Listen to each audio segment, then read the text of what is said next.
அதுல ஒரு நியாயம் இருக்கும்.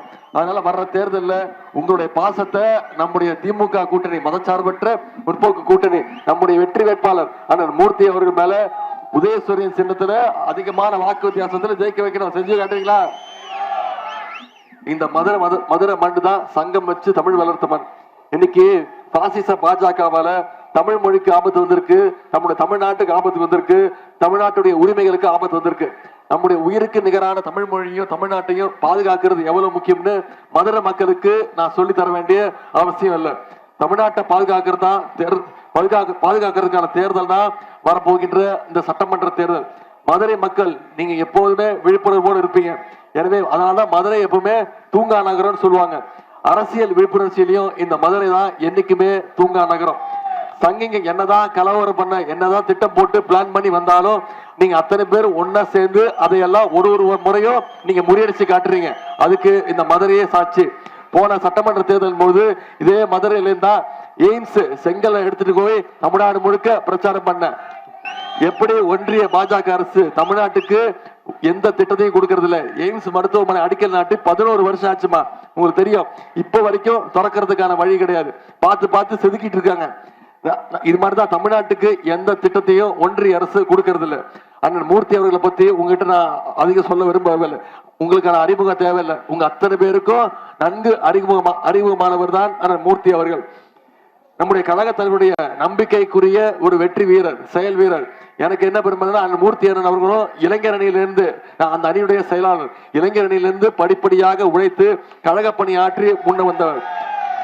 இளைஞர் அணியில பணியாற்றி ஒன்றிய செயலாளர், மாவட்ட செயலாளர், இப்போ சட்டமன்ற உறுப்பினர், அமைச்சர்னு பல்வேறு ஒவ்வொரு படிகளையும் தன்னுடைய உழைப்பின் மூலம் நிரூபிச்சு தலைவருடைய அன்பை பெற்றவர், பாசத்தை பெற்றவர். குறிப்பா இந்த பகுதி மக்கள் உங்களுடைய நம்பிக்கையை பெற்றவர்.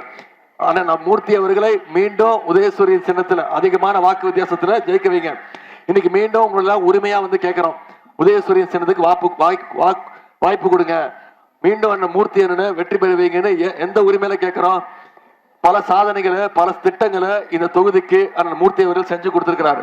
ஒரு சில திட்டங்களை மட்டும் இங்க நான் எடுத்துக்காட்டாக கூற விரும்புறேன். சத்திரப்பட்டி, காவனூர், குலமங்கலம் மற்றும் வீரபாண்டி உள்ளிட்ட 900 ஊராட்சிகளுக்கு 1600 கோடி ரூபாய் ஒதுக்கீட்டுல இன்னைக்கு பிரம்மாண்ட கூட்டு குடிநீர் திட்டம் அண்ணன் மூர்த்தியுடைய முயற்சியால வந்தது.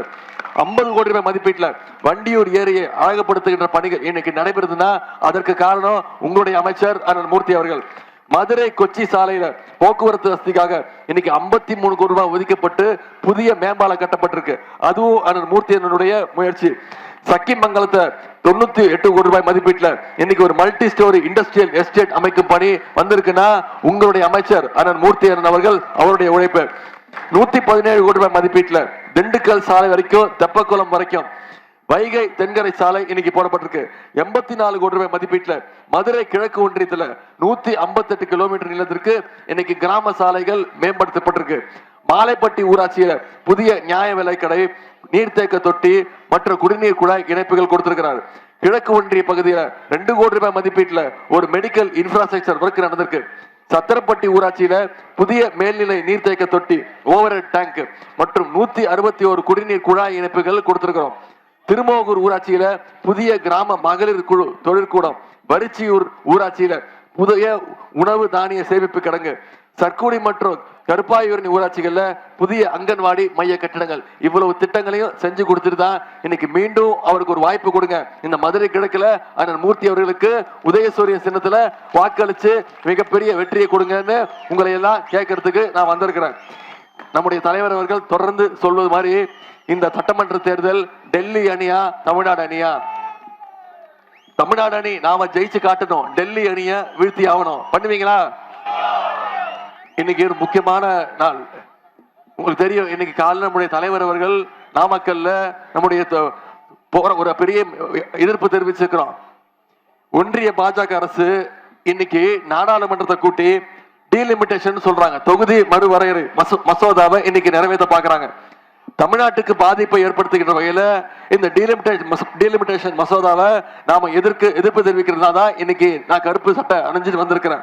நம்மளோட தலைவருடைய வேண்டுகோள் படி இன்னைக்கு தமிழ்நாடு முழுக்க வீடுகள்ல, கடைகள்ல, தெருக்கள்ல எல்லாம் நாம கருப்பு கொடிகளை பறக்க விட்டுருக்கோம்.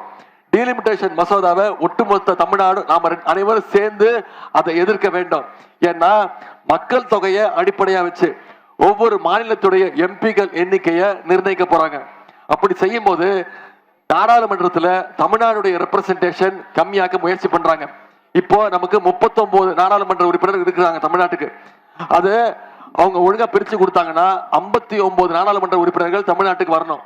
ஆனா இன்னைக்கு ஒன்றிய அரசு என்ன திட்டம் போடுறாங்க தெரியுமா? தமிழ்நாட்டுக்கு வெறும் 47 நாடாளுமன்ற உறுப்பினர்கள் மட்டும் ஒதுக்கீடு செய்ய முயற்சி பண்ணிட்டு இருக்காங்க. 12 நாடாளுமன்ற உறுப்பினர்கள் குறைய போறாங்க தமிழ்நாட்டுக்கு.